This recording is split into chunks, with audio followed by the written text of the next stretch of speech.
Hello everyone, it's me Sachin Antil and welcome to academy of biology. तो देखो, अब अपना जो ह्यूमन रिप्रोडक्शन वाला चैप्टर, उसमें आपके जो मोस्ट ऑफ द टॉपिक्स है वो कंप्लीट हो चुके हैं। कुछ लास्ट में आपके दो तीन टॉपिक्स रहते हैं, जैसे कि आपका जेस्टेशन, लैक्टेशन और पार्चुरेशन वगैरह। तो उन्हीं टॉपिक्स को आज कंप्लीट करके हम आज इस चैप्टर को फिनिश करेंगे। तो सबसे पहले शुरू करते हैं, व्हाट इज जेस्टेशन। गेस्टेशन होता क्या है? देखो, गेस्टेशन को सिंपली हम वो टाइम पीरियड बोल सकते हैं जिस टाइम पीरियड में जो आपका फीटस है कंप्लीटली ग्रो हो जाता है और पार्चुरेशन के लिए रेडी है। Simply we can define gestation as the time period in which the embryo, or we can say the zygote, complete its growth and development and is ready for parturition। तो उसी time period को हम gestational time period बोल देते हैं। तो देखो, जो जेस्टेशनल टाइम पीरियड होता है वो नियर अबाउट 9 मंथ का होता है, 9 महीने का, जिसमें आपके प्लस माइनस 7 डेज हो सकते हैं, 7 दिन ऊपर नीचे हो सकते हो, ज्यादा भी हो सकते हैं या फिर कम भी हो सकते हैं। And it is about 266 to 280 days, 266 से 280 दिनों के बीच की आपकी जो गर्भावस्था की टाइमिंग ये होती है। And it consist of 36 to 38 weeks, 36 से 38 इसमें सप्ताह बनते हैं आपके इस पूरे 9 महीने के टाइम में। तो अब उसके बाद हम ये देख लेते हैं कि फर्टिलाइजेशन के बाद जैसे ही आपका जाइगोट बनता है, उसमें जो जाइगोट है किस तरह से उसकी जो डेवलपमेंट है, ग्रोथ है, वो होना शुरू होती है। तो देखो, जो आपका फर्स्ट वीक होता है उसमें जो आपके शुरू के 3-4 दिन होते हैं उसमें आपका जाइगोट का फॉर्मेशन, मोरुला, ब्लास्टुला, ये सारी चीजों का फॉर्मेशन हो जाता है। फिर फर्स्ट वीक के बाद जो आपका सेकंड वीक आता है, सेकंड वीक में आने के बाद जो आपका एम्ब्रियो होता है उसकी इम्प्लांटेशन के लिए ग्रोथ है वहां तक कंप्लीट हो चुकी है कि वो अपनी इम्प्लांटेशन कर सके। एंड गेस्टुलेशन उसकी शुरू हो जाती है सेकंड वीक में। Gastrulation simply means the formation of germ layer, जो कि हमने अच्छे से किया था, एक्टोडर्म, मेसोडर्म और एंडोडर्म। एंड फिर तीसरे वीक के आते आते जो आपकी प्लेसेंटा है, देखो वैसे तो आपकी जो प्लेसेंटा वो सेकंड वीक में डेवलप होना शुरू हो जाती है एंड 12 वीक तक आते आते आपकी प्लेसेंटा की ग्रोथ कंप्लीट हो चुकी होती है। तो थर्ड वीक में हम मानते हैं जो आपकी प्लेसेंटा और जो आपका हार्ट है वो दोनों चीजें आपकी ग्रो होना शुरू हो जाती है। And in the fourth week heart beat appear. देखो, जो ये हार्ट बीट आपको चौथे महीने में, मतलब हम जिसको फील कर सकते हैं, सुन सकते हैं, it is a very good sign for the, मतलब इसको, हार्ट बीट को सुन के हम ये आइडिया लगा सकते हैं कि जो आपकी एम्ब्रियो की ग्रोथ है वो अच्छे से हो रही है, उसमें कोई दिक्कत नहीं है। Then up to the next week, week 8 में आते आते आपके जो एम्ब्रियो है उसकी जो आपकी एक्सट्रीमिटीज है, जो कि आपकी अपर एक्सट्रीमिटीज यानी कि आपकी जो आर्म्स है, लोअर एक्सट्रीमिटीज जो कि आपकी लेग्स है, उनकी फॉर्मेशन के लिए कुछ बड अराइज होना शुरू हो जाती है, लिम्ब बड डेवलप्स। देन वीक 12 तक आते आते क्या होता है, जो आपकी लिम्ब बड है उनकी ग्रोथ कंप्लीट हो जाती है और जो आपके अंदर के भी कुछ मोस्ट ऑफ द ऑर्गन्स है जैसे हार्ट वगैरह, लीवर वगैरह, तो ये सारी चीजों की जो इंपॉर्टेंट वाइटल आपके ऑर्गन्स हैं उनकी डेवलपमेंट कंप्लीट हो चुकी होती है, वो सारे फॉर्म हो चुके होते हैं। तो देखो, 12 जो आप तोकाई के टाइम पीरियड है, the time period of 12 weeks is called as first trimester. First trimester simply mean जो शुरुआत के 3 महीने हैं, तो उस शुरू के 3 महीनों को हम बोल देते हैं फर्स्ट ट्राइमेस्टर। उसमें जो आपके एम्ब्रियो की ग्रोथ होती है वो 5 सेंटीमीटर तक आपकी लेंथ में इंक्रीज हो जाता है। देन उसके बाद आता है आपका वीक 20 तक। वीक 20 तक क्या होता है, जो आपके एम्ब्रियो उसकी बॉडी पे हेयर की ग्रोथ अपीयर होना शुरू हो जाती है, जैसे कि आपके हेड में, आईब्रोज में, और जो कई जगहों पे जो हेयर की ग्रोथ होती है वो होना शुरू हो जाती है और बॉडी मूवमेंट्स भी इसी टाइम पे फील होती है। And one important thing about the week 20 is that कि देखो, वीक 20 से पहले जो अबॉर्शन हो सकता है उसको लीगली, मतलब अलाउंस है कि आप वीक 20 से पहले अबॉर्शन करवा सकते हो, बट जो वीक 20 के बाद जो अबॉर्शन आता है उसको इलीगल कंसिडर किया जाता है कि मतलब according to the law week 20 के बाद जो अबॉर्शन है उसको अलाउ नहीं किया जाता है, किसी डॉक्टर को ये परमिशन नहीं है कि वो 20th वीक के बाद अबॉर्शन कर सके। देखो, कुछ सर्कमस्टांसेस होती है जिसमें आपको इसके लिए परमिशन दी जा सकती है, या तो ऐसा हो जो आपकी मैटरनल, जो आपकी मदर है उसकी लाइफ हैजर्डस कंडीशन हो कि मतलब उसकी जान को खतरा हो, तो कुछ ऐसी सर्टेन कंडीशन है जिसमें ही आपको वीक 20 के बाद अबॉर्शन के लिए आपको अलो किया जाता है, अदरवाइज वीक 20 के बाद अबॉर्शन नहीं किया जाता, उससे पहले ही अबॉर्शन हो सकता है। देन उसके बाद जो आपका वीक 20 से लेके 28 से पहले पहले का जो टाइम पीरियड आता है उसको हम बोलते हैं सेकंड ट्राइमेस्टर। और सेकंड ट्राइमेस्टर में आपकी जो एम्ब्रियो की लेंथ हो 30 सेंटीमीटर तक पहुंच जाती है। देन लास्ट वीक 28, देखो 28 से लेके जो आपका वीक 36 से, अगर इससे 28 से मतलब आसपास 27 में, या फिर 28 से पहले 27 26 या 28 से बाद 29 30 के टाइम पे अगर डिलीवरी होती है तो उस डिलीवरी को हम प्री मैच्योर डिलीवरी बोल देते हैं। एंड जो डिलीवरी आपकी वीक 36 टू 38 में होती है वो आपकी कंप्लीटली मैच्योर डिलीवरी होती है, मतलब कि जो आपका फीटस है, जो आपका एम्ब्रियो कंप्लीटली ग्रो कर चुका है अच्छे से, अब उसकी डिलीवरी हो सकती है।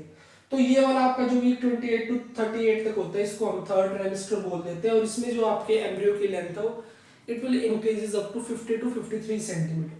तो देखो ये तो आपकी कुछ इंपॉर्टेंट चीजें थी। अकॉर्डिंग टू मी जो क्वेश्चन आपसे शायद पूछा जा सकता है वो है जो आपका हार्ट बीट अपीयर वो कौन से वीक में होती है या फिर कौन से ट्राइमेस्टर में होती है। तो ये आपका first trimester and fourth week है। या फिर एक क्वेश्चन अगर आपसे यहाँ से पूछा जाए, ये वीक 20 वाला हो सकता है कि मतलब what is the legal limit of abortion, मतलब किस लिमिट तक आपको अबॉर्शन के लिए अलो किया जाता है। That is up to week 20 only, after which after the week 20 abortion is not allowed legally. ठीक है, तो ये आपको पता होना चाहिए कुछ बेसिक चीजें कि कौन सा ऑर्गन किस टाइम पे डेवलप होना शुरू करते हैं, कब तक उसकी डेवलपमेंट कंप्लीट होती है। फिर देखो उसके बाद जो चीजें आती है, जो एक नॉर्मल बेबी जो पार्चुरेशन के बाद मिलता है, जो ऑफस्प्रिंग आता है, उसका नॉर्मल वेट होता है 2.5 टू 4.5 किलोमीटर केजी, यानी कि 2.5 से 4.5 किलो तक का वेट अगर है तो वो आपका नॉर्मल बेबी है। अगर उसका वेट 2.5 किलो से कम है, 2.5 केजी से कम है, तो उसको बोलते हैं लो बर्थ वेट। तो ये चीजें कुछ आपको शायद समझ में आएंगी। फिर उसके बाद जो नेक्स्ट चीज आती है वो आती है आपकी पार्चुरेशन। पार्चुरेशन होता क्या है, देखो सबसे पहले तो देखते हैं पार्चुरेशन क्या होता है। जैसे ही आपका एम्ब्रियो जो आपका बेबी है वो कंप्लीटली डेवलप हो चुका होता है, उसके बाद जब उसको रिलीज किया जाता है यानी कि इजेक्ट किया जाता है, उसी को हम पार्चुरेशन बोल देते हैं।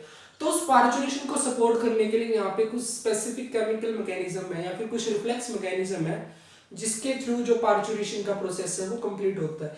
तो उसमें जो चीज आती है वो आती है आपकी फीटल इजेक्शन रिफ्लेक्स। तो ये देख लेते क्या होता है। A fully formed fetus and fully developed placenta initiate the release of oxytocin and cause mild uterine contraction. This is called as fetal ejection reflex. कुछ एक सर्टेन केमिकल्स रिलीज होते हैं जो आपके ऑक्सीटोसिन के रिलीज को इंक्रीज करवाते हैं, और जो आपका ऑक्सीटोसिन हार्मोन है वो आपके यूटेराइन कॉन्ट्रैक्शंस कोज करवाता है। उन्हीं यूटेराइन कॉन्ट्रैक्शंस के कोज होने को हम बोल देते हैं फीटल इजेक्शन रिफ्लेक्स। तो ये आपको समझ आया होगा। तो अब ये देख लेते हैं जो आपका फीटल इजेक्शन रिफ्लेक्स है वो कैसे क्रिएट होता है। तो देखो ये सपोज करो ये अपना क्या है, this is your embryo site, embryo, और ये है आपकी मदर वाली साइड, और इन दोनों के बीच में ये है आपकी प्लेसेंटा। तो सपोज करो जो आपका एम्ब्रियो है उसके ब्रेन से हमें मिला एसीटीएच, एड्रिनोकोर्टिकोट्रोफिक हार्मोन।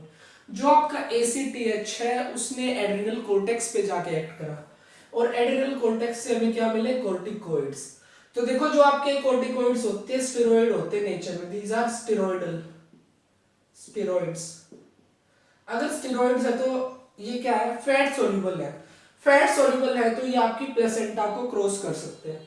तो जो आपके कोर्टिकोइड्स हमें फीटस से मिलते हैं ये आपकी प्लेसेंटा को क्रॉस करके मदर के ब्लड में पहुंच जाते हैं।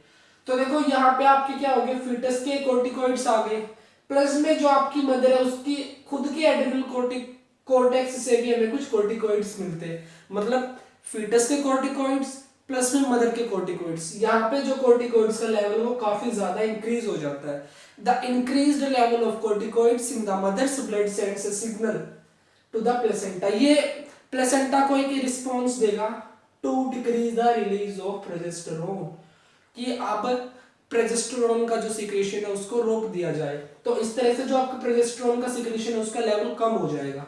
फिर क्या होगा, जो आपका ब्रेन है मदर का वो क्या करेगा, मोर ऑक्सीटोसिन रिलीज करेगा, and this also sends an impulse to increase the more release of oxytocin. मतलब कि जो डिक्रीज लेवल ऑफ प्रोजेस्टेरोन है ये आपके ब्रेन को एक स्टिमुलस देंगे to secrete more the amount of oxytocin, और ऑक्सीटोसिन आपका क्या करेगा, दिस विल कोज विग्रस, क्या करेगा, ये आपकी कॉन्ट्रैक्शंस कोज कराएगा, यूट्राइन कॉन्ट्रैक्शंस, जिसकी वजह से आपका जो फिटस है वो इजीली इजेक्ट हो पाएगा और आपका जो पार्चुरेशन का प्रोसेस है वो कंप्लीट हो जाएगा। तो ये हो गया आपका पार्चुरेशन के बारे में। जो आपकी पार्चुरेशन की डेफिनेशन है ये इंपॉर्टेंट है, कई बार पार्चुरेशन में आपका जो फीटल इजेक्शन रिफ्लेक्स है वो पूछ लिया जाता है। A fully developed fetus and a developed placenta initiate the release of oxytocin and cause mild uterine contraction, and this is called as fetal ejection reflex। तो इसी को fetal ejection reflex बोलते हैं। ब्रेन से ACTH आया, ACTH एड्रेनोकोर्टिकोट्रोफिक hormone ने आपके जो बेबी है उसके एड्रिनल कॉर्टेक्स पे स्टिमुलस दिया to secrete more the amount of corticoids. जो आपके कॉर्टिकॉइड्स है these are steroidal in nature, therefore they can cross the placenta, मतलब कि जो आपके स्टेरॉइड्स हैं, ये जो कॉर्टिकॉइड्स हैं ये फैट सोल्यूबल है, ये प्लेसेंटा को क्रॉस करके मदर के ब्लड में पहुंच जाएंगे। तो मदर के ब्लड में आपके जो एम्ब्रियो उसके भी कॉर्टिकॉइड्स आ गए, प्लस में उसके खुद के भी कॉर्टिकॉइड्स हैं। तो कॉर्टिकॉइड्स प्लस कॉर्टिकॉइड्स का अमाउंट बहुत ज्यादा ब्लड में इंक्रीज कर देते हैं। तो ये इंक्रीज्ड अमाउंट ऑफ कॉर्टिकॉइड्स है, ये आपका प्रोजेस्टेरोन का सिक्रेशन इनहिबिट करता है फ्रॉम द प्लेसेंटा। जो आपकी प्लेसेंटा प्रोजेस्टेरोन का सिक्रेशन कर रही थी ये उस सिक्रेशन को इनहिबिट कर देगा। फिर जो डिक्रीज्ड अमाउंट ऑफ प्रोजेस्टेरोन है और ड्यू टू इंक्रीज्ड कॉर्टिकॉइड्स ये आपके ब्रेन को स्टिमुलस देगा टू रिलीज मोर ऑक्सीटोसिन, और जो आपका ऑक्सीटोसिन हार्मोन है वो और ज्यादा अमाउंट में प्रोड्यूस होगा, and this will cause mild uterine contractions to cause the parturition, और इस तरह से आपका पार्चुरेशन हो जाएगा। फिर उसके बाद जो नेक्स्ट चीज आती है वो आपकी आती है लैक्टेशन। देखो लैक्टेशन क्या होता है, द प्रोसेस ऑफ, मतलब जो मदर में जो आपका मिल्क की जो फॉर्मेशन शुरू होती है उसी को हम लैक्टेशन बोल देते हैं, मतलब दूध का बनना शुरू हो जाए, that is called as lactation.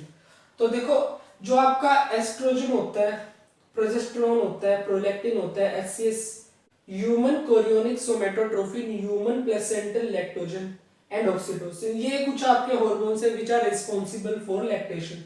तो अब क्वेश्चन अराइज ये होता है कि जो आपकी फीमेल जो प्रेग्नेंट हो चुकी है सिर्फ उसी में मिल्क का प्रोडक्शन क्यों होता है, जो नॉर्मल फीमेल्स है उनमें क्यों नहीं होता। देखो इसका रीजन ये है, जो आपके ये तीनों हार्मोन्स है ये आपके नॉन प्रेग्नेंट फीमेल में भी मिलते हैं, also found in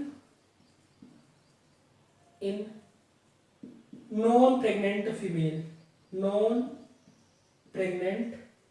female, but जो आपके कुछ स्पेसिफिक हार्मोन्स है एचसीएस यानी कि ह्यूमन कोरियोनिक सोमेटोट्रोफिन और ऑक्सीटोसिन ये आपके नॉन प्रेग्नेंट फीमेल्स में नहीं मिलते हैं। जो आपका HPL है, human placental lactogen, is responsible for the production of milk in the mammary glands, और जो आपका ऑक्सीटोसिन है ये उस सिंथेसाइज्ड मिल्क को इजेक्ट करने में हेल्प करता है। देखो ऑक्सीटोसिन कब रिलीज होता है, ऑक्सीटोसिन को लव हार्मोन के नाम से भी जाना जाता है। जब बेबी आपकी मदर की मेमरी ग्लैंड्स पे सकलिंग एक्शन करेगा on the nipples, then the release of oxytocin is done, मतलब उस टाइम पे suckling by the suckling action of the baby oxytocin hormone is released, और इससे क्या होगा जो आपका मिल्क है वो इजेक्ट आउट होता है। तो ये आपको समझ में आएगा जो आपके ये दो हार्मोन्स है these are not found in non pregnant females, तो बाकी जो आपके तीन हार्मोन्स है नॉन प्रेग्नेंट फीमेल्स में भी मिलते हैं। फिर जो नेक्स्ट चीज आती है कोलेस्ट्रम। कोलेस्ट्रम होता क्या है, पार्चुरेशन के जस्ट बाद जो 1-2 दिन के लिए मदर जो मिल्क प्रोड्यूस करती है उसको हम कोलेस्ट्रम बोलते हैं। ये काफी थिक और विस्कस ब्राउन कलर्ड का फ्लूइड होता है which is rich in antibodies। Antibodies भी कौन सी IgG और IgA। देखो जो आपकी IgA होती है ये सबसे ज्यादा मिलती है कोलेस्ट्रॉल में, और जो आपकी IgG है ये कैसी है, ट्रांसप्लेसेंटल, मतलब ये अगर मदर में है तो प्लेसेंटा क्रॉस करके आपके फीटस में जा सकती है, तो दिस इज ट्रांसप्लेसेंटल। और ये दोनों मिलके हमें क्या प्रोवाइड कराती है, provide naturally acquired passive immunity. And दूसरी चीज जो आपका कोलेस्ट्रॉल होता है उसमें आपका प्रोटीन का जो अमाउंट होता है वो काफी ज्यादा होता है और आपका जो फैट का कंटेंट होता है वो काफी कम होता है। So guys this is the basic about the parturition, lactation and gestation. These are few facts that must be you are familiar with, मतलब ये सब आपको पता होना चाहिए। तो अगर आपको अभी भी कुछ चीज समझ ना आई हो then you can ask me in the comment section. So thank you guys for watching me carefully. Stay tuned with the me for next one. देखो इसी के साथ अपना एक चैप्टर और खत्म हो जाता है ह्यूमन फिजियोलॉजी का. So thank you guys, stay tuned for the next one.